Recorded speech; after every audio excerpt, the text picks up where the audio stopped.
Halo assalamualaikum, kami dari kelompok 8 akan mempresentasikan tentang sumber daya alam. Yang disusun oleh Angganur Hidayat, Siti Hidayatul Mukaromah, dan Ine Febiana.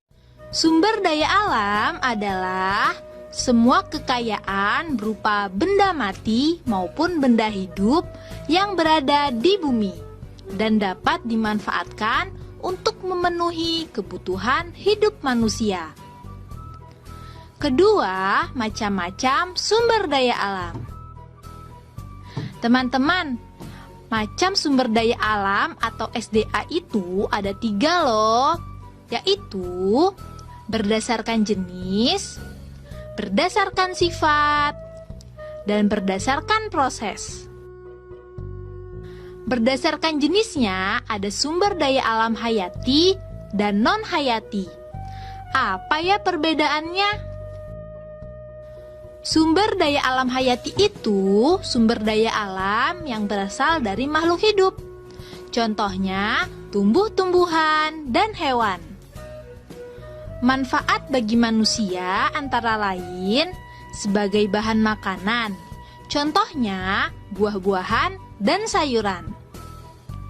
Sebagai obat-obatan yaitu ginseng dan jahe. Sebagai bahan bangunan, contohnya pohon jati dan pohon kelapa. Sedangkan sumber daya alam non-hayati yaitu sumber daya alam berasal dari makhluk tak hidup.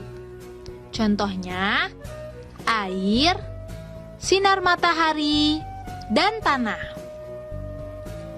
Manfaatnya bagi manusia antara lain sumber minuman. Contohnya air mineral. Sumber penerangan, contohnya sinar matahari. Bahan bangunan, contohnya tanah atau pasir. Selanjutnya, kita akan membahas sumber daya alam berdasarkan sifatnya.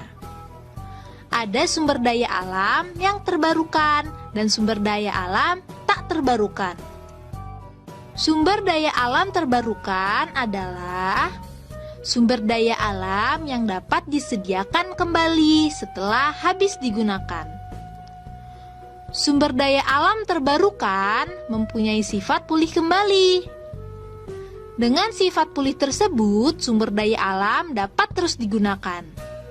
Contohnya, air, tumbuhan, dan hewan. Air termasuk terbarukan karena selalu mengalami pembaruan. Pembaruan tersebut terjadi melalui siklus air.